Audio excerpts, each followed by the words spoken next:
మీరు ఎలాంటి బిజినెస్ చేస్తున్నా ఏఐ టూల్స్ ద్వారా మీ బిజినెస్ ని డబుల్ చేసుకోవచ్చు. జస్ట్ 49 రూపీస్కే ఏఐ టూల్. నమస్తే కళ్యాణ్ గారు. నమస్తే జయ గారు. కొల్లలు మనకి మెయిల్స్ వస్తా ఉన్నాయి. అందులో నుంచి రాత్రి నేను ఒక మెయిల్ చూశానండి. శిల్ప అమ్మాయి పేరు. అమ్మాయి ఇంకొక అబ్బాయి ప్రేమించుకున్నారు. అయితే పెళ్లి విషయం తీసుకొచ్చేసరికి అతను వెనుకడుగు వేస్తున్నాడట. రీజన్ ఏంటి అంటే పెద్దగా రీజన్స్ ఏం కనిపించట్లేదు. సో ఖచ్చితంగా మీతో మాట్లాడాలి అని చెప్తున్నారు తను. సో నాకు కొంచెం ఇంపార్టెంట్ అనిపించింది, అర్జెంటుగా తీసుకోవాల్సిన విషయం అనిపించింది. అందుకే మీ ముందు పెడుతున్నా. నెంబర్ ఇచ్చింది. సో మీ పర్మిషన్? ఓకే. ఇదొక ట్రెండ్ అయ్యింది. అంటే మనం ఏ దేశంలో ఉన్నామో అని ఒక్కోసారి ఆలోచించవలసి వస్తుంది. అసలు పెళ్లి ఎందుకు, వై మ్యారేజ్ ఎందుకు, కమిట్మెంట్ ఎందుకు? కమిట్మెంట్ అంటే కష్టం కదా. అవును, అంటే ఇష్యూస్ ఎక్కువ అవటంతో పాటుగా అవన్నీ మైండ్ లోకి తీసుకుంటున్నారేమో యూత్ అనిపిస్తోందండి నాకు. Correct correct. హలో, శిల్ప గారండి? ఎవరండి మాట్లాడేది? అవునండి, నేను సుమన్ టీవీ అందమైన జీవితం ప్రోగ్రామ్ నుంచి కాల్ చేస్తున్నానండి, జయాని. హాయ్ శిల్ప గారు. హాయ్ అండి. నా మెయిల్ చూసారా మీరు? ఎస్ మెయిల్ చూసాను. సో నాతో పాటు డాక్టర్ కళ్యాణ్ చక్రవర్తి గారు ఉన్నారు. నేను బ్రీఫ్ గా చెప్పాను, మీరు కూడా మాట్లాడండి ఒక్కసారి. అమ్మా శిల్ప, గుడ్ మార్నింగ్ అమ్మా. Good morning sir. తల్లి ఏంటమ్మా సమస్య ఏంటి? మీ వయసు ఎంత? నా వయసు వచ్చేసి 22 సార్. 22. సార్ నేను 2 years నుంచి ఒక అతన్ని లవ్ చేస్తున్నాను సార్. అమ్మా అమ్మా. సో తను నన్ను బాగా అర్థం చేసుకున్నాడు సార్. నేను కూడా అదే విధంగా తనతో నడుచుకుని తను అర్థం చేసుకున్నాను సార్. కానీ తను ఏంటో సార్, పిల్లంటే మాత్రం భయపడుతున్నాడు సార్. తనది MBA అయింది సార్. తను కూడా జాబ్ ట్రయల్స్ లో ఉన్నాడు, హాస్టల్లో ఉంటాడు. మా పేరెంట్స్ కూడా ఊర్లో ఉంటారు సార్, నేను హాస్టల్లో ఉంటున్నాను. కానీ సార్ చాలా బాగా చూసుకుంటాడు సార్ నన్ను. చాలా బాగా చూసుకుంటాడు, చాలా టేక్ కేర్ చేస్తాడు నన్ను. కానీ ఏంటో సార్, పెళ్ళంటే మాత్రం ఎందుకు, పెళ్ళి ఎందుకు, ఇప్పుడు పెళ్లి గురించి ఎందుకు అంటాడు సార్. నేనంటే చాలా ఇష్టం సార్. నన్ను అర్థం చేసుకున్నట్టు ఎవరిని అర్థం చేసుకోడేమో సార్ వాడు. అంత ఇష్టం సార్ నాకు వాడంటే. ఎంతమ్మా ఏజ్ ఎంత ఉంటుందో ఆ అబ్బాయిది? 25 ఉంటుంది సార్. ఏ విషయాని కోసం భయపడుతున్నాడు అనేది ఏమన్నా మీకు అర్థమైందండి? అదే సార్, అదే మ్యామ్. అది తను ఏంటంటే మ్యామ్, వాళ్ళ ఫ్రెండ్స్ కూడా లవ్ మ్యారేజ్ చేసుకున్నారు మ్యామ్. కొందరు వాళ్ళకి అండర్స్టాండింగ్ లేక డివోర్స్ అయిపోయినాయి. సో వాళ్ళ ఫ్రెండ్స్ కూడా వీడికి ఏం చెప్పారంటే, రే పెళ్ళంటే చాలా టార్చర్ రా, అసలు లవ్ ఉన్నంత వరకు బాగానే ఉంటుంది కానీ పెళ్ళంటే మాత్రం పెద్ద టార్చర్ అని చెప్పి వీడికి బాగా ఎక్కించారు మ్యామ్. Okay okay. సో అప్పటి నుంచి వీడు పెళ్ళంటే ఒక రకమైన ఇదిలోకి వెళ్ళిపోతున్నాడు. ముందుగా ప్రపోజల్ చేసుకున్నారు, ప్రేమించుకోవటం మొదలు పెట్టారు, కానీ పెళ్లి అనేటటువంటి సబ్జెక్ట్ మాత్రం ఎత్తద్దు అనేది అభిప్రాయం నీ ప్రియుడికి మొదటి నుంచి ఉందా, మధ్యలో వచ్చిందా? అంటే సార్ స్టార్టింగ్ ప్రపోజ్ చేసిన రోజు మనం పెళ్లి చేసుకుందాం అని మనం అడగలేం కదా సార్. కొంచెం ట్రావెల్ చేసి అప్పుడు టైం తీసుకుని, సో అప్పుడు పెళ్లి గురించి మాట్లాడితే అప్పుడు బాగుంటుంది. అంతేగా. పెళ్లి చేసుకున్నావరా, ఎలాగో నాకు జాబ్ వస్తుంది, అమ్మ వాళ్ళని ఎలాగైనా నేను కన్విన్స్ చేస్తాను రా బంగారం, నన్ను మన ఇద్దరం పెళ్లి చేసుకుని లైఫ్ లీడ్ చేద్దాం, నీకేంటి ఇబ్బంది చెప్పు, నేనేమైనా నాలో ఏమైనా నెగిటివ్స్ ఉన్నాయా, నీలో ఏమైనా నెగిటివ్స్ ఉంటే చెప్పు, పెళ్లి అంటే ఎందుకు భయపడుతున్నావు? సరే పెళ్లి అంటే ఫస్ట్ అండి తను ఏమన్నారంటే, పెళ్లి ఎందుకు దీపు, బానే ఉన్నాం కదా. ఇప్పుడు ఇలాగే ఉంటది కదా మ్యామ్ లైఫ్ అనేది. అవునవును, నాకు టెన్షన్ ఉంటది కదా. నాకు 22 years మ్యామ్. యాక్చువల్లీ నాకు ఒకవేళ ఏమైనా మ్యాచెస్ చూస్తే నా ప్రాబ్లం నా పరిస్థితి ఏంటి చెప్పండి మీరు.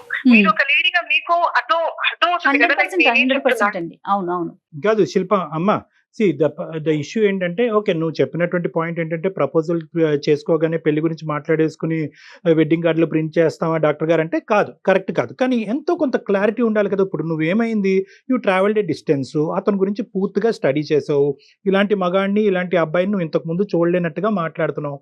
ఇప్పుడు ఈ పొజిషన్కి వచ్చాక ఈ వైటల్ ఏరియాలో అతని బ్రెయిన్లో క్వశ్చన్ మార్క్ పెడితే కనుక ఇప్పుడు నువ్వు వెనక అడుగు వేసేటటువంటి పరిస్థితి లేదు. ఇప్పుడు ఎలా మరి, ఇప్పుడు ఏమంటావు? నాకైతే సార్ నేను ఒకటే చెప్తున్నాను సార్, నేను తనని స్టార్టింగ్ పెళ్లి చేసుకో నేనైతే ట్రబుల్ చేయలేదు. ఎందుకంటే సార్ రిలేషన్షిప్ అనేది తొందరగా మనం కన్విన్స్ అయ్యేది కాదు సార్. నా విషయం అనేది రిలేషన్షిప్ అనేది నేను టైం తీసుకుంటాను సార్.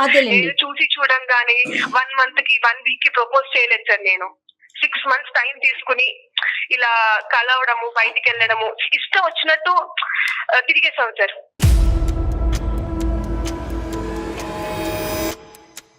ఇష్టం వచ్చినట్టు తిరిగేసే ముందు ఆలోచించుకోవాలమ్మా. అది కాదు కానీ ఇప్పుడు నేను చెప్పేది ఏంటంటే వాళ్ళ పేరెంట్స్ సైడ్ యాక్సెప్టెన్స్ ఉందా? మీరిద్దరు వాళ్ళ ప్రేమించుకుంటున్నట్టు పేరెంట్స్ తో కూడా ఒకసారి మాట్లాడించాడు సార్, ఇలా ఫ్రెండ్ అని చెప్తున్నాను అని.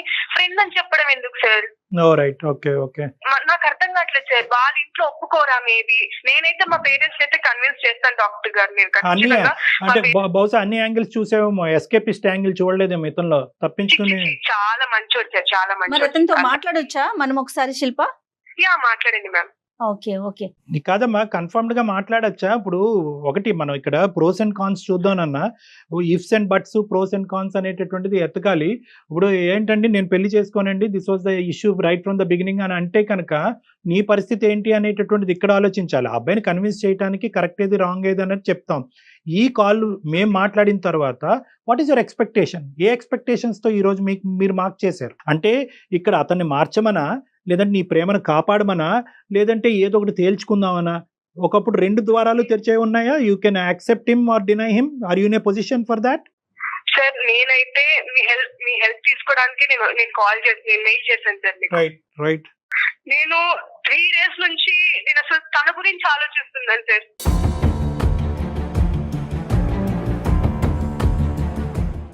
రైట్. 3 days అవుతుంది సార్. నేను అసలు పడుకోవట్లేదు సార్, నాకు అసలు నిద్ర కూడా పట్టట్లేదు సార్ వాడి గురించి ఆలోచిస్తుంటే.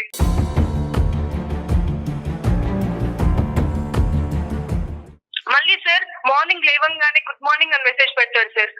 టైం కి తిను, టైం కి పడుకో, ఎంత కేరింగ్ ఉంటుంది సార్. కానీ పెళ్ళి అనేసరికి మాత్రం ఎందుకు పెళ్ళెందుకు అంటాడు సార్. నాకు అసలు అర్థం కావట్లేదు సార్. తను అసలు ఏం చెప్పాలనుకుంటున్నాడు? ఏం భయపడకు బంగారు, నువ్వు ఏమనుకుంటున్నావు అని నాకు చెప్పు. నాకైతే తనే కావాలి మ్యామ్. నేను ఆల్రెడీ ఫిక్స్ అయ్యాను, తనే నా హస్బెండ్ అని. శిల్పా సునీల్ తనే నా హస్బెండ్.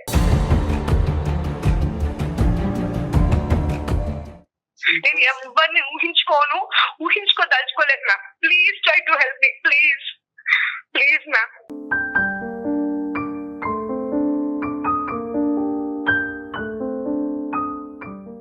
సరే నన్ను ఒక ప్రయత్నం అయితే చేస్తాము.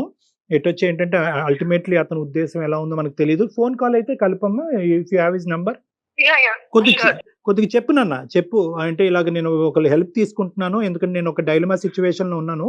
నా ఫ్యూచర్ అంతా కూడా నీ డెసిషన్ మీద ఆధారపడి ఉంది కాబట్టి I taken some professional help. So వాళ్ళు కూడా లైన్ లో ఉన్నారని చెప్పి ఒక ఫీడింగ్ ఇచ్చి అప్పుడు మాకు కలుపమ్మా. గుడ్ మార్నింగ్ అని పెడుతున్నాడు, నన్ను చాలా కేరింగ్ గా తీసుకుంటున్నారు, చూస్తున్నాడు అనేది ఒక రిలేషన్ లో అది కామన్ కదండి, ఎవరైనా కాదంటారా? This girl has assessed him properly. అక్కడ అటువైపు ఉండేటటువంటి అబ్బాయి కరెక్టే అని నేను అనుకుంటున్నాను. ఇంకా నేను మాట్లాడలేదు అతనితో. కానీ ఏంటంటే కొన్ని డైనమిక్స్ ఉంటాయమ్మా. సో ఈ అమ్మాయి ఏంటంటే ఒక ఫిక్సేషన్ వెళ్ళిపోయింది. ప్రేమిస్తే కనుక ఆటోమేటికల్ ప్రేమ ఈజ్ ఈక్వల్ టు పెళ్లి అని వెళ్ళిపోయింది. This is a different style totally. ఇది మధ్యకాలం యువతరంలో ఎక్కువ చూస్తున్నాం. లివ్ ఇన్ రిలేషన్షిప్ ఉంటాం సార్, తప్పేంటి? పెళ్ళే ఎందుకు చేసుకోవాలి? ఎందుకు? Why commitment, why responsibility? పెళ్లి చేసుకోవటం ఎందుకు? గొడవలు పట్టడం ఎందుకు? విడాకులు తీసుకోవటం ఎందుకు? The person you are speaking with has put your call on hold. Hello? నాన్న. Hello sir. అమ్మా. డాక్టర్ గారు తన లైన్ లోనే ఉన్నాడండి. వెరీ గుడ్ అమ్మా. కాదు సునీల్, మీకు ఇక్కడ కాన్సెప్ట్ అర్థమై ఉంటుందో లేదో మరి నాకు తెలియదు, కానీ శిల్ప కొద్దిగా ప్రేమించి మిమ్మల్ని గాఢంగా ప్రేమిస్తుంది. మీ జీవితంలో ఇంత మంచి సర్టిఫికెట్ మీకు ఎవరిని ఇచ్చారో లేదో మాకైతే తెలియదు, కానీ ఒక అద్భుతమైనటువంటి వ్యక్తి, ఒక అద్భుతమైనటువంటి మగాడు తన జీవితాన్ని పంచుకుంటే తప్ప మీతో తప్ప ఇంకెవరితోని పంచుకోవడానికి సిద్ధపడినటువంటి ఒక గొప్ప సర్టిఫికెట్ మీకు ఇచ్చింది. Okay, that is first of all. మీరు అంత మంచి వ్యక్తి, మీలాంటి వ్యక్తితో మేము మాట్లాడటం చాలా హ్యాపీగా ఫీల్ అవుతున్నాం. నెంబర్ 1, ప్రేమిస్తాను, నువ్వు నిన్ను ఎంత గాఢంగా ప్రేమిస్తాను, మీ తల్లిదండ్రుల కంటే ఎక్కువగా చూసుకుంటాననే మనిషి పెళ్ళి అనేటప్పటికి వచ్చేటప్పటికి ఒక ఎలర్జీ లాగా రియాక్ట్ అవుతున్నాడండి. పెళ్ళి అనే కాన్సెప్టే ఎత్తద్దని చెప్పి ఈ అబ్బాయి అంటున్నాడు. ఎలా అండి ఈ చిక్కుముడిని మీరు విడదీయండి అని అంటున్నాడు. సో మేము ఇమీడియట్గా సునీల్కి కలపమ్మా. అంత మంచి వ్యక్తి ఆ మాట ఎందుకు అంటున్నాడో తెలుసుకుందామని మీకు ఫోన్ కలపమన్నాం. ఏంటి సునీల్, అసలు ఏం జరుగుతుంది? పెళ్ళి అనేటటువంటి అంశానికి మీరు ఎందుకు అంత రిపల్సివ్గా ఉన్నారు? ఏంటి మీ భయం ఏంటి? ఆ భయాందోళన మేమేమన్నా క్లియర్ చేయగలమా? అదేం లేదు సార్, భయం ఏం లేదు. మరి అదంటే నాకు చాలా ఇష్టం సార్. రైట్. నేనన్నా కూడా దానికి ఇష్టమే. కానీ నేను సార్ ఒకటి సార్, నా పాయింట్ ఆఫ్ వ్యూ ఏంటంటే సార్, ఎప్పుడు ఇప్పుడు మనకి ఒక వస్తువు రోజు దొరుకుతుంది అనుకో సార్, రైట్. దాని మీద మనకి ఇంట్రెస్ట్ ఉండదు. ఒక వస్తువు ఎప్పుడో ఒకసారి దొరికింది అనుకో సార్, దాని ప్రతిసారి దాన్ని పట్టుకోవాలని ఆలోచిస్తాం. తన మీద నాకు ఇష్టం ఉంది, నేనంటే తనకి ఇష్టం ఉంది, కానీ నాకు పెళ్లి మీద నాకు ఆ ఉద్దేశం లేదు సార్. అంటే శిల్ప వస్తువా?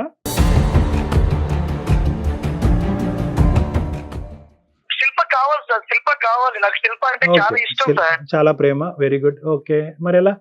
కానీ నాకు పెళ్లి మీద ఇంట్రెస్ట్ లేదు సార్. నేనైతే పెళ్లి చేసుకోలేను. వై సార్ ఇప్పుడు పెళ్లి చేసుకున్నారు సార్. పెళ్లి చేసుకున్న వాళ్ళు ఎంత మంది సంతోషంగా ఉన్నారో ఒకసారి ఆలోచించండి.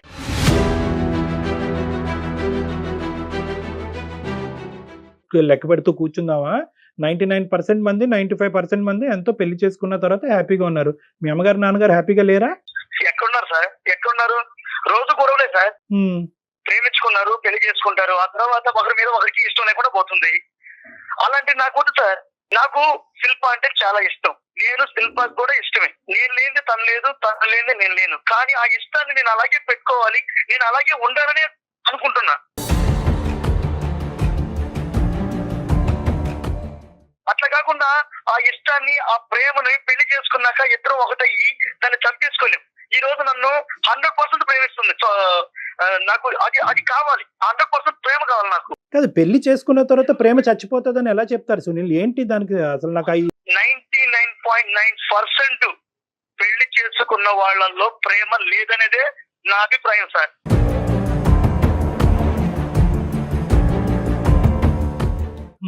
ఏంటి ఇది మీ కాన్సెప్టా? మీరు చూసిన కాన్సెప్టా? మీరు విన్న కాన్సెప్టా? ఏంటిది అసలు? ఎక్కడి నుంచి వచ్చింది ఈ ఆలోచన? సృష్టికి విరుద్ధంగా మాట్లాడుతున్నారు సునీల్ మీరు. లేదు మేడం, నేను సృష్టికి విరుద్ధంగా ఏం మాట్లాడటం లేదు మేడం. నిజంగా ఇలాంటి ఆలోచన అందరికీ ఉంటే సక్రమమైన సంతానం ఉండదండి. ఎవరిష్టం వాళ్ళది అయిపోతుంది. ఒకసారి ఆలోచించండి సునీల్. కాదు సునీల్, అది కాదు. ఒక్క నిమిషం చెప్తున్నాను. ఎక్కడి నుంచి వచ్చింది నీకు ఈ ఐడియా? అంటే పెళ్లి వర్కౌట్ అవ్వదు, పెళ్లి తర్వాత ప్రేమ చచ్చిపోతుంది, పెళ్లి చేసుకున్న వాళ్ళందరూ ప్రేమించుకోరు, ఈ కాన్సెప్ట్స్ ఎక్కడి నుంచి వచ్చినాయి? ఎవరు చెప్పారు? ఇది నీ అభిప్రాయమా, లేదంటే అనుభవమా, లేదంటే ఫ్రెండ్స్ చెప్పేటటువంటి మాటలా? సార్ నేను శిల్పం తప్ప ఇంకెవరిని ప్రేమించలేదు. మంచి విషయం అది. చూస్తున్నదే సార్. చూస్తున్నావా? చాలా చూసావా? నేను చాలా చూశాను సార్. నేను చూశాను కాబట్టే నేను ఈ రోజు చెప్పగలుగుతున్నాను. ఒక స్వచ్ఛమైనటువంటి ప్రేమకి పెళ్లి అనేటటువంటిది ఎప్పటికీ అడ్డం కాదు. నేను చూసిన వాళ్ళు ఇప్పుడు నా ఫ్రెండ్స్ కూడా ఉన్నారు మేడం, చాలా మంది ఉన్నారు. వాళ్ళు ప్రేమించుకున్నారు, పెళ్లి చేసుకున్నారు. ఈ రోజు వాడు ఇంట్లో చెప్పలేని బాధలన్నీ మా దగ్గరకు వచ్చి చెప్తుంటాడు. ఇదే మ్యామ్, ఇదే వాళ్ళ ఫ్రెండ్స్ చెడగొడుతున్నారు మ్యామ్ వీళ్ళని. ఫ్రెండ్స్ అంటున్నావు, ఆ ఫ్రెండ్స్ ఎంతమంది ఉన్నారు? నాకు ఒక 3-4 ఉన్నారు సార్. 3-4లో ఎంతమంది వాళ్ళు మ్యారేజ్ గురించి నెగిటివ్ గా మాట్లాడారు? ముగ్గురు మాట్లాడారు సార్. ముగ్గురు మాట్లాడారు. నీ దురదృష్టం, నీకు అలాంటి ఫ్రెండ్స్ దొరికారు. అది నువ్వు చూసినటువంటి ప్రపంచం అలాగైతే కనుక ఇంకా అందరూ పెళ్లిళ్ళు అనేటటువంటిది మానేయాలి. అందరూ పెళ్లిళ్ళు వద్దు, అన్ని కూడా లివ్ ఇన్ రిలేషన్షిప్స్ అని చెప్పి ఎక్కడ పెడితే అక్కడ ఫ్లెక్సీలు బోర్డులు పెట్టాలి, కళ్యాణ మండపాలన్నీ మూసేసేయాలి, ఇంకా అన్ని గుళ్ళు గోపురాలు అన్నీ మూసేసేయాలి కదా. ఎందుకు మరి ఓన్లీ సునీల్కున్న కాన్సెప్ట్ ప్రజానికం, మిగతా ప్రజానికానికి అందరికీ ఎందుకు లేదు? ఎన్ని పెళ్లిళ్ళు జరగట్లేదు? ఎంతమంది పెళ్లిళ్ళు అయిన తర్వాత సంతోషంగా లేరు?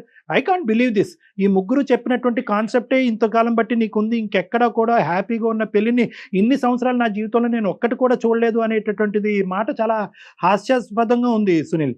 శిల్ప ఏమంటుంది? వాళ్ళ ఫ్రెండ్స్ ఇన్ఫ్లుయెన్స్ చేస్తున్నారు. ఫ్రెండ్స్ ఇన్ఫ్లుయెన్స్ చేస్తే కనుక ఇలాంటి కాన్సెప్ట్లు మారిపోయేటటువంటి వయసు కాదమ్మా అది. రేపొద్దున పెళ్ళి అయిన తర్వాత ఒరే పెళ్లి చేసుకున్నావా, అనవసరంగా చేసుకున్నావు, ఇంక ముందు నుంచి చూడు నీకు అన్ని గొడవలే అవుతాయంటే కనుక విడాకులు తీసుకుంటారా మీరు? సో ఇక్కడ ఏంటంటే ఇండివిజువల్ అభిప్రాయం అనేది ఇంపార్టెంట్. కేవలం ఒక ముగ్గురు ఫ్రెండ్స్, పక్కనున్న ఫ్రెండ్స్ ఏదో వాళ్ళకి జరిగినటువంటి చేదు అనుభవాలు పదే పదే వినిపించారు కాబట్టి అసలు పెళ్లి అనేటటువంటి ఒక పవిత్రత అసలు వేస్ట్, పెళ్లి చేసుకుంటే అసలు ప్రేమే ఉండదు, ప్రేమ నాశనం అవుతుంది అనేటటువంటి కాన్సెప్ట్ అది నిజంగా కరెక్ట్ కాదు Sunil. I don't think so. You're thinking with a clear mind. ఇది ఎక్కడో బయాస్ అయిపోయారు మీరు. సార్ నేను నాట్ ఓన్లీ ఇప్పుడు నా ఫ్రెండ్స్ చెప్పారనే కాదు సార్. ఓకే, నేను లోకంలో చాలా మందిని చూస్తూనే ఉన్నాను సార్. నాకు తెలిసిన వాళ్ళు కూడా చాలా మంది వాళ్ళు ప్రేమించుకొని పెళ్లి చేసుకొని బిడ్డలు పుట్టిన తర్వాత వాళ్ళు ఈ రోజు ఇంట్లో చెప్పలేని విషయాలన్నీ కూడా బయటకు వచ్చి ఒకసారి సార్ చాలా పరిస్థితులు ఎదుర్కొన్నారు sir. No Sunil, you're completely Sunil, this is utter nonsense. ప్రపంచం లోకం వద్దు, పెళ్లిళ్ళు చేసుకునే వాళ్ళందరూ కొట్టుకు చచ్చిపోతారు, జుట్టు పట్టుకుని విడాకులు తీసుకుంటారు. I agree with you. కానీ మీ ఇద్దరు అండర్స్టాండింగ్ ఏంటి? మీ ఇద్దరు ఆలోచన ఏంటి? ఏ ప్లాట్ఫామ్ మీదకి వచ్చి మీరిద్దరు అనుకున్నారు పెళ్లి చేసుకోకూడదు అని చెప్పి? మొదటిసారి అమ్మాయి ప్రపోజల్ చేసినప్పుడు I also love you but without marriage అని అన్నావా నువ్వు? ప్రేమించేటప్పుడు అడగాలి సార్. ఎవరు అడగాలి? నేను ఫస్ట్ అయితే పెళ్లి గురించి ఎత్తలేను, మీకు కూడా చెప్పాను సార్. మీరిద్దరు ప్రేమించుకోవటం మొదలు పెట్టినప్పుడు చూద్దాం ఒక 6 నెలలు ఎలా ఉంటుందనే కాన్సెప్ట్తో మొదలు పెట్టారా? లేదంటే ప్రేమించుకుని ఫస్ట్ ప్రపోజల్ చేసుకోగానే this should lead to marriage అనే కాన్సెప్ట్తో మొదలు పెట్టారా? అసలు మీ ఇద్దరు నిజం చెప్పండి. నేను 6 months తన్ని అబ్జర్వ్ చేశాను మ్యామ్. నేను 6 months తన్ని అబ్జర్వ్ చేసి నేను ప్రపోజ్ చేశాను. సో తర్వాత అలాగా మేము ఓపెన్ అవ్వడం, ఒకరి గురించి ఒకరు తెలుసుకోవడం, ఒక 6 months 5 months తర్వాత నేను మ్యారేజ్ చేసుకుందామని నేను ఐడియాలో ఉన్నాను మ్యామ్. ఆ ఐడియాలో ఉంటాం కదమ్మా. ఐడియాని ఎక్స్ప్రెస్ చేసావా? Proposal is equal to marriage. I love you, let start A relationship అంటే ఏంటంటే let start the relationship and lead it to marriage. ఇది క్లియర్ కట్ గా అతను చెప్పేవా లేదా నువ్వు? నేను స్టార్టింగ్ అయితే పెళ్లి గురించి అయితే ఎత్తలేదు సార్. నేను కొన్ని రోజులు అబ్జర్వ్ చేసి కొన్ని రోజులు తిని చూద్దామని నేను హోల్డ్ లో పెట్టాను నేను నా మ్యారేజ్ ప్రపోజల్ ని. సో తర్వాత తను నచ్చడం, తను అందరితో మెలిగి గుణం, అవేమి మేము కాదనట్లేదు. ప్రపోజల్ మీరు చెప్పారా లేదా, ఎక్స్ప్రెస్ చేశారా లేదా? అదే నేను చెప్పాను మ్యామ్, నేను చెప్పాను. రైట్. సునీల్ ఇప్పుడు చెప్పినాను, ఆ అమ్మాయి she's very clear from the beginning. ఆ అమ్మాయి ఒక 6 months పాటు ఒక టైం ఫ్రేమ్ తీసుకుంది, మనిషి కరెక్టా కాదా అన్నది వే చేసింది, అసెస్ చేసింది, కరెక్ట్ అని అనుకుంది, ప్రపోజ్ చేసింది, పెళ్లి కావాలంది. నీ రెస్పాన్స్ ఏంటి అప్పుడు? సార్ నేను ఇప్పటికీ కూడా తనంటే నాకు ఇష్టమే. అమ్మ నీ ప్రేమకు దండమయ్యా. అది కాదయ్యా, ఇష్టం ప్రేమ కాదు. పెళ్లి చేసుకుందాం రా, ప్రేమించుకుందాం రా లాగా పెళ్లి చేసుకుందాం రా అన్నప్పుడు పెళ్లి చేసుకుందాం పదా అని అన్నావా వద్దన్నావా? నేను వద్దన్నాను సార్, పెళ్లికి మాత్రం వద్దన్నాను. లైఫ్ లాంగ్ ప్రేమిస్తాను సార్ అమ్మాయి. నేను లైఫ్ లాంగ్ ప్రేమిస్తుంటాను సార్. నేను ప్రేమిస్తూనే ఉంటాను. పెళ్లి అయితే ఆఫ్టర్ మ్యారేజ్ అయితే దాంట్లో ఆ ప్రేమ అనేది ఉండదు, చచ్చిపోతది అనేది నాకు తెలుసు సార్. సునీల్ అంటే ఏంటన్నా నీ ఉద్దేశం ఏంటి? ఇదే ఫ్లోలో పిల్లలు కనేసి ఆ పిల్లలకి పెళ్లిళ్ళు చేసేసి ఇంకెలా నడిపించేద్దాం అనుకున్నావు బండి? నువ్వేమన్నా అమెరికాలో పుట్టావా లేదంటే యూరోప్ లో ఎక్కడన్నా పుట్టావా? ఏమనుకుంటున్నావు నువ్వు పెళ్లి గురించి మాట్లాడేది? ఆ అమ్మాయి అయినా కానీ శిల్ప నిన్నైతే లవ్ చేస్తాను, ప్రపోజల్ కి అయితే నేను okay but not for marriage అన్నప్పుడు నువ్వు ఎందుకమ్మా విత్డ్రా చేయలేదు? లేదు సార్, అలా మాత్రం మీరు అనొద్దు సార్. నాకు మీ ద్వారా ఏదైనా హెల్ప్ దొరుకుతుందనే మెయిల్ చేశాను. కాదు నాన్న, ఇప్పుడు నీతో గట్టిగా మాట్లాడినంత మాత్రాన నీకు హెల్ప్ చేయం అనేటటువంటిది కాదమ్మా. These are things that should have worked at the beginning. ఇంత లోతుగా మునిగిపోయేంత వరకు ప్రేమించుకున్న తర్వాత ఇప్పుడు పెళ్లి లేదు సార్ నన్ను ఏం చేయమంటారు అంటే కనుక ఏ అందమైన జీవితం మాత్రం ఏ జీవితాన్ని బాగు చేయగలదమ్మా? సార్ నేను ఒకటే అడుగుతున్నాను సార్, ఇప్పుడు పెళ్లి చేసుకున్న వాళ్ళు ఎంత వరకు సంతోషంగా ఉన్నారో మీరు చెప్పండి సార్. చెప్పండి నాన్న. ఇలాగే మాట్లాడతాడు సార్, ఇలాగే మాట్లాడతాడు. నాన్న నీవు పట్టిన కుందేలకు 3 కాళ్ళు కానీ బాబు. సునీల్ మేమంతా సంతోషంగా ఉన్నాం సునీల్. మీ అందరూ మేము ఎక్స్ప్రెస్ చేయాలి. మేమంతా కాదు, మా స్నేహితుల్లో కూడా సంతోషంగా ఉన్న వాళ్ళు ఉన్నారు, మా కుటుంబ సభ్యుల్లో కూడా సంతోషంగా ఉన్నారు. అంటే మీరు అదృష్టవంతులు సార్, మా ఫ్రెండ్స్ దురదృష్టవంతులా అని అడుగుతావేమో, అలా కాదు. మెజారిటీ నాకు 22 years ఎక్స్పీరియన్స్ ఉంది. 22 సంవత్సరాల పాటు నా ఎక్స్పీరియన్స్లో నా క్లినిక్ తలుపు తట్టినటువంటి వాళ్ళు చాలా డిజాస్టర్స్, చాలా అన్ఫార్చునేట్ గ్రూపే. నువ్వేంటంటే బహుశా నువ్వు చూసినటువంటి ప్రపంచంలో ఆ ముగ్గురినే చూసావు, ఆ ముగ్గురు బట్టే జీవితాలు ఉంటాయని అనుకున్నావు. మీ అమ్మగారు నాన్నగారు ఆ ఇన్ఫ్లుయెన్స్ పడి ఉంటుంది. But please try and understand that మేము ఊరకనే మీ ప్రేమ పెళ్లి కింద కన్వర్ట్ అవ్వాలనే ఉద్దేశంతో నేను బలవంతంగా ఇందులోకి ఈడ్చట్లేదు. ప్రేమ ఎంత గొప్పదో, మీ ప్రేమ ఎంత బలంగా ఉందో, పెళ్లి చేసుకున్న తర్వాత ఆ ప్రేమ 2 రెట్లు బలం అవుతుంది అనే అభిప్రాయంతో నేనున్నా. నమ్మకం లేదు సార్ నాకు.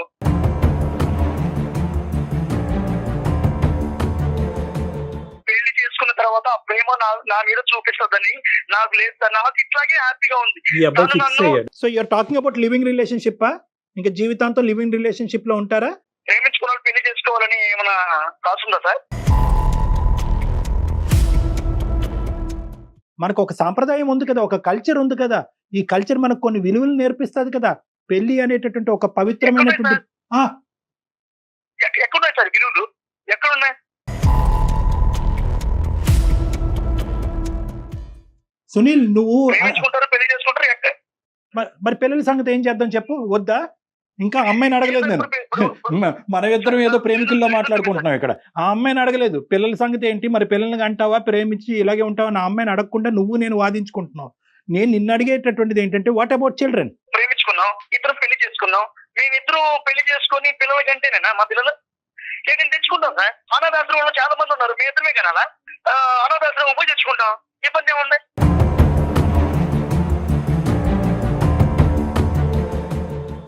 అంటే పెళ్లి అనేటటువంటిది ఎందుకు నీకు అంత భారం? పెళ్లి చేసుకుంటే ప్రేమ చచ్చిపోతుంది, గొడవలు అవుతాయి, విడాకులనా? ప్రేమించుకున్న వాళ్ళందరూ పెళ్లి చేసుకోవాలని ఎక్కడ ఉంది సార్? ఇప్పుడు చాలా మంది ప్రేమించుకున్నారు, ప్రేమించుకున్న వాళ్ళు శుభలేఖనాల వాళ్ళ పేర్లు ఉంటున్నాయా? ఎవరైనా సరే హార్ట్ఫుల్ గా ప్రేమించుకున్న వాళ్ళు పెళ్లి చేసుకుంటారా? ఎంతమంది మనసు తప్పుకొని బతకడం లేదు? నానా ఒకటి ఇదంతా ఇవన్నీ కాదు, నేను కల్చరు రిలీజను విలువల గురించి మాట్లాడుతున్నాను. నువ్వేంటంటే ఇంకొక వ్యతిరేకంగా మాట్లాడుతున్నావు, ఇన్ఫ్లుయెన్స్ అయ్యావు, బయాస్ అయ్యావు. నేను ఒక్క పాయింట్ అయితే మాత్రం క్లియర్ కట్గా నీకు చెప్తా. ప్రేమించుకుంటే పెళ్లి చేసుకోవాలా, మ్యాండేటరీ అనేటటువంటిది మీరిద్దరూ ఆలోచించుకోండి. ఫస్ట్ మీరు చట్టాపట్టలు వేసుకుని తిరిగేశారు, అటు ఇటు తిరిగేశారు, అన్ని పనులు అయిపోయినాయి. పెళ్లి అనేటప్పటికి ఇప్పుడు రెట్రోస్పెక్ట్ గా వచ్చి మాగోటి వాళ్ళు హెల్ప్. ఒకటి అనిపిస్తోంది కళ్యాణ్ గారు, అతని మైండ్ సెట్ చాలా ఫిక్స్డ్ గా ఉంది. ఓకే, అమ్మాయి లైన్ లో ఉంది కదా, అతన్ని మార్చే ప్రయత్నం మనం చేయలేము, మార్చలేము. ఇప్పుడు నేను ఇప్పుడు అమ్మాయిని ప్రేమిస్తున్నాను సార్. నేను తనకంటే చాలా ఇష్టం, పెళ్లి చేసుకోలేదు. ఇప్పుడు నేను చాలా కేర్ గా ఉన్నాను కదా ఆమె మీద. మీకు ఉండేటటువంటి కాన్సెప్ట్ తో ఆ అమ్మాయి కానీ ఈ సమాజం కానీ చాలా వరకు అగ్రి అవ్వదు. ఆ అమ్మాయి తల్లిదండ్రులు కానీ ఆ అమ్మాయి కుటుంబ సభ్యులు కానీ ప్రేమించావు ఓకే అన్నట్టు కూడా చెప్పారంట. ఇప్పుడు నువ్వు పెళ్లి చేసుకోకుండా జీవితాంతం ప్రేమిస్తాను అంటే కనుక నిన్ను స్వీకరించడానికి వాళ్ళు రెడీగా ఉండరు, నెంబర్ 1. నెంబర్ 2 ఏంటంటే ఆ అమ్మాయికి పెళ్లి అనేటటువంటిది ఒక సెక్యూరిటీ, ఒక భద్రత, ఒక ఫ్యూచర్, ఒక విలువ. ఇప్పుడు నీ గురించి మాట్లాడతావేంటి? ఒక ఆడపిల్ల రేపొద్దున నువ్వు ఏమని చెప్పుకుని తిరుగుతుంది? నా బాయ్ ఫ్రెండ్ అండి, ఇతనితో నేను 2 పిల్లలను కన్నాను అని చెప్తుందా?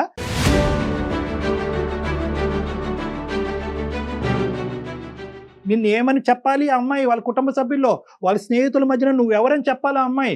నీ దగ్గర సునీల్, నీ దగ్గర సమాధానం లేదు. ఎందుకంటే ఇది విలువైనటువంటి టాపిక్. పెళ్లి అనేది ఒక పవిత్రమైనటువంటి, ఒక విలువైనటువంటి సబ్జెక్ట్. నా దృష్టిలో పెళ్లి అనేది మనం చేసుకున్న ఒక ఊరి లాంటిది. ఎవరు చెప్పారు సార్ ప్రేమించుకున్న వాళ్ళందరూ పెళ్లి చేసుకోవాలని?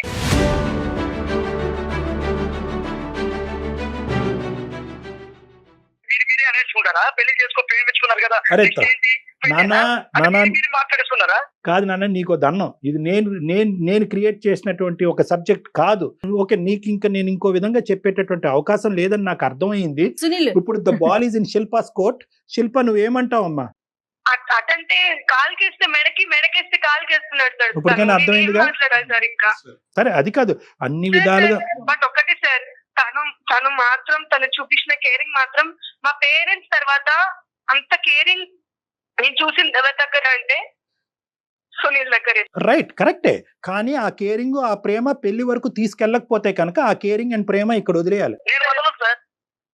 ఆయన వదలంటండి. ఏంటి?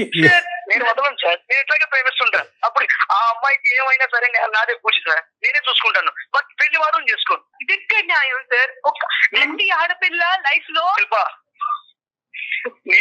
నీకు హెల్త్ బాగాలేనప్పుడు నేనేనా? నీకు ఏదైనా కావాలన్నప్పుడు నేనేనా? నీకు అన్ని ప్రతిదీ కూడా చేస్తున్నాను కదా. ఇప్పుడు ప్రేమించిన వాళ్ళందరూ పెళ్లి చేసుకోవాలా? లేదు కదా. నేను ఇప్పుడు నీతో ఎలా ఉన్నానో ఎప్పటికీ అలాగే ఉంటాను. పెళ్లి మాత్రం చేసుకోను. ఎలా మాట్లాడతావు? అలా కాదు శిల్ప, తనకి తల్లిదండ్రులు కూడా కావాలనుకుంటుంది, తల్లిదండ్రుల ప్రేమ, ఆ విలువలు కూడా కావాలి అనుకుంటుంది. పెళ్లి అంటే కనుక దానికి అద్భుతమైనటువంటి అభిప్రాయం ఉంది. ఆ అమ్మాయి వేరే పెళ్లి చేసుకుంటది, అప్పుడు కూడా నువ్వు ప్రేమిస్తూ ఉంటావా? ఎందుకు చేసుకుంటా సార్? చేసుకోదు. నేనంటే చాలా ఇష్టం దానికి. తనన్నా కూడా నాకు చాలా ఇష్టం సార్. ఇలా అయితే ఎన్నాళ్ళు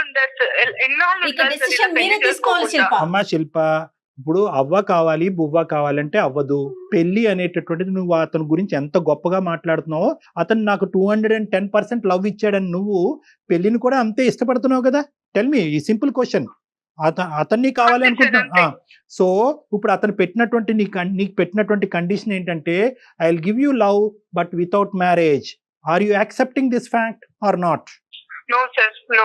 ఈ ప్రేమ అనేటటువంటి మత్తులో దయచేసి కొట్టుకుపోయి జీవితాన్ని అన్యాయం చేసుకోవద్దు. అతని ప్రేమ నాట్ ఈక్వల్ టు పెళ్లి అని కళాఖండిగా చెప్తున్నాడు. రేపొద్దున పెళ్లి అయిన తర్వాత ఏదైనా ఒక నెగిటివ్ ఆస్పెక్ట్ ఏర్పడితే మీ ఇద్దరి మధ్యన, అదుగో నేను పెళ్లి వద్దన్నాను కానీ జరిగింది కాబట్టి నేను పెళ్లి వద్దన్నప్పుడు నువ్వు బలవంతంగా పెళ్లిలోకి ఇచ్చావు అని చెప్పి నీ మీద వేలెత్తి చూపెట్టి ఇంకో విధంగా జరుగుతుంది ఇదంతా కూడా. అంటాను సార్, నేను రేపు మ్యారేజ్ అయిందనుకో, అయిందనుకో, నాకు నిజంగా తన ప్రేమ నాకు దక్కేదనుకో, అప్పుడు మిమ్మల్ని అంటాను సార్. మిమ్మల్ని అంటాను. ఇది చాలా బాగుంది అందుకని మనం సురేష్. ఎప్పుడు లవర్ గా ఉందాం. సరే సరే నువ్వు నన్ను అంటావా ఎవరిని అంటావా అనేది కాదు, కానీ ఇక్కడ మీరిద్దరు మాత్రము ఆ అమ్మాయి ఏమంటదో ఒక్క నిమిషం మనం విందాం. లెట్ శిల్ప స్పీక్. ఒక్క నిమిషం ఆవిడ మాట్లాడి. శిల్ప ఇప్పుడు ఏంటంటే అతను నన్ను అంటాడంట, మా పక్కింటి వాళ్ళని అంటాడంట, అందరినీ అంటాడంట. సరే అతను ఏమనుకున్నా పర్వాలేదు, అది పాయింట్ కాదు. హెల్ప్ చేయడానికి వచ్చినటువంటి వాళ్ళని అనేటటువంటి కల్చర్ అతనికి ఉంటే కనుక మనం ఏం మార్చలేము. అది పాయింట్ కాదు ఇక్కడ. నువ్వేమనుకుంటున్నావు చెప్పమ్మా. నేను ఒక ఆడపిల్లని సార్. అడుగుతారు కదా సార్, మీ అమ్మాయికి ఇప్పుడే 22 ఏళ్ళు ఉన్నాయి, ఒక 2-3 ఇయర్స్ తర్వాత ఇలాగే లివింగ్ అంటే ఇలాగే ఉంటే మేము పెళ్లి చేసుకోకుండా ఎప్పుడైనా చేసుకోవాల్సిందే కదా సార్ పెళ్లి అనేది. మీరు అసలు- చెప్పండి సార్. సో ఈ నీ ప్రేమికుడు ఇచ్చినటువంటి ఈ సబ్జెక్ట్ ని మీకు తల్లిదండ్రుల ముందు చెప్పమని ఒకసారి ఏమంటారో, ఎలా ట్రీట్ చేస్తారో. సో అలా ట్రీట్ చేసేటటువంటి మనిషినా నువ్వు ప్రేమిస్తావు అనేది ఇప్పుడు వచ్చేటటువంటి పెద్ద ప్రశ్న. కాబట్టి ఇవన్నీ కాదమ్మా శిల్ప, మీరు ఒక పని చేయండి.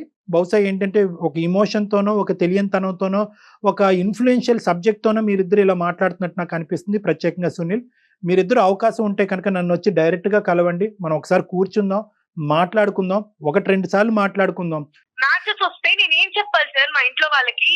అమ్మ లేదమ్మా నేను పెళ్లి చేసుకోవట్లేదు, నాకు ఒకడు ఉన్నాడు ఆల్రెడీ, వాడు నేనున్నా పెళ్లి అయితే చేసుకోలేదు కానీ అన్ని ఉన్నాయమ్మా అని చెప్పాలి సార్ నేను? అమ్మా శిల్ప, అందు గురించే ఆ మాట నీకు ఎప్పుడు చెప్పాడు? ఈ రోజు అందమైన జీవితంకి ఫోన్ చేసిన తర్వాత చెప్పాడా? కాదుగా. ఎప్పుడైతే నువ్వు ప్రపోజ్ చేసావో అప్పుడే చెప్పాడుగా. అప్పుడు మరి ఎందుకు లోతు తెలియకుండా దిగావు నువ్వు? మరి అతను క్లియర్ గానే ఉన్నాడు. అతను కాన్సెప్ట్ తప్పయి ఉండొచ్చు. At the end of the day he made it a very open book right from the beginning. ఆ పుస్తకం మొదటి నుంచి తెరిచే ఉంది. నేను అలా అనట్లేదు సార్, మీకు ఆల్రెడీ చెప్పాను తను చాలా మంచివాడని. మీకు అమితమైన ప్రేమ ఉంది, ఆయనకి అంతకన్నా ప్రేమ ఉంది దట్ కదా. Is clear. బెటర్ మీరు ఒక్కసారి అవకాశం ఉంటే డాక్టర్ గారిని కలవండి, లేదా మీ పేరెంట్స్ ని వాళ్ళ పేరెంట్స్ ని పిలిపించి మీకున్న ప్రపోజల్ ని ఒక్కసారి వాళ్ళ ముందు పెట్టండి, మంచి నిర్ణయం తీసుకోండి. Sunil and Shilpa, one thing నాన్న, ద థింగ్ ఈస్ మీ కాన్సెప్ట్ లో మీరు క్లియర్ గా ఉన్నారు. మీ యొక్క అభిప్రాయంలో సునీల్ చాలా క్లియర్ గా ఉన్నాడు. ఎందుకంటే కనుక ఎన్ని ఎగ్జాంపుల్స్, నేను ఇంకో 1000 ఎగ్జాంపుల్స్ చెప్తాను, అయినా కానీ సునీల్ మాత్రం తనకు నచ్చినటువంటి ఆ 3 ఎగ్జాంపుల్స్ గురించే మాట్లాడేటటువంటి పరిస్థితిలో అతను ఉన్నాడు. శిల్ప, నీ సైడ్ తప్పే ఉంది అంటే కనుక నువ్వు ఓన్లీ మనిషిని ఒకటే చూసావు, అతనికి ఉండేటటువంటి కల్చరల్ వాల్యూస్ గురించి నువ్వు ఆలోచించలేదు. అతను పెళ్లి అనేటటువంటిది మొదటి నుంచి. సో నువ్వేంటంటే ప్రేమిస్తున్నాడు, మంచోడు, ప్రేమ మంచోడు అని దిగిపోయిన తర్వాత ఇదేంట్రా బాబు మొదటి నుంచి పెళ్లి వద్దని అంటున్నాడు కదా అని చెప్పి ఇప్పుడు 4 ఖర్చుకుంటున్నావు. సో ఇద్దరు సైడ్ నుంచి ఒక తప్పు ఉంది. అతను మొదటి నుంచి పెళ్లి అంటే ఒక దురాభిప్రాయం ఉంది. ఇతను మొదట చెప్పినా కూడా ఆ సబ్జెక్ట్ నువ్వు క్లియర్ కట్గా మనసులో పెట్టుకోకపోవటం అనేది నీ సైడ్ తప్పు ఉంది. సో మీరిద్దరూ ఏంటంటే అతని కుటుంబం అతను కావాలి అనుకుంటున్నాడు, నీ కుటుంబం నువ్వు కావాలి అనుకుంటున్నావు. కాబట్టి ఈ టైంలో కుటుంబాలని ఇన్వైట్ చేయండి. 2 కుటుంబాలు ఏం చెప్తాయి అన్నది చూడండి. ఫస్ట్ మీరు ముందుగా ఏంటంటే నన్ను వచ్చి కలవండి. నేను చెప్పినటువంటిది మనం మాట్లాడుకున్న తర్వాత అప్పుడు ఏం చేయాలన్నది ఆలోచించుకుందాం. ఓకే సార్, ఖచ్చితంగా నేను మిమ్మల్ని కలుస్తాను sir. Right Sunil, thank you అండి. శిల్ప, థ్యాంక్ యూ మా. బాయ్ అమ్మా, bye. Take care, God bless you, take care, జాగ్రత్త. అమ్మో, మనం చూసున్నాం, వినుండం మేము బహుశా. జయ గారు ఒకటి మాట చెప్పనా? ఈ అబ్బాయి పెళ్లి గురించి ఏ టోన్ లో అయితే ఇప్పుడు మాట్లాడాడో అదే టోన్ లో ఈ అమ్మాయితో ముందు నుంచి మాట్లాడుంటాడు. ఎటొచ్చి ఏంటంటే శిల్ప కూడా సరే చూద్దాంలే ఏదో అవుతుందిలే అని ఒప్పుకుంటాడేమో అని అలా ఎక్స్పెక్ట్ చేసినట్లుంది. అది చాలా మేజర్ ఇష్యూ అమ్మ. అది ఈ రోజు ఈ పరిస్థితికి రాకుండా అమ్మాయి ఎంత ముందే పెద్ద పెద్ద విషయాలను కూడా చాలా సింపుల్ గా తీసేసుకుంటున్నారు కదండి, జీవితానికి సంబంధించి డెసిషన్స్. ఈ అబ్బాయి మెచ్యూరిటీ లేకుండా మాట్లాడటం కాదు, అనుభవంతో మాట్లాడుతున్నాడు. కాబట్టి వీళ్ళిద్దరికీ కూర్చోపెట్టి కొన్ని సెషన్స్ తీసుకుని మనం పెద్దవాళ్ళని ఇన్వాల్వ్ చేసి ఏమన్నా అప్పుడైనా కూడా ఈ చిక్కుముడి వీడుతుందేమో అన్నది ఒక ప్రయత్నం చేయాలమ్మా. రైట్ అండి. నాట్ ఓన్లీ కపుల్ కౌన్సిలింగ్ కాదు, ఫ్యామిలీ కౌన్సిలింగ్ కావాలి కూడా చేయాల్సిన అవసరం. yes right, thank you so much Right. Doctor గారు, నమస్తే.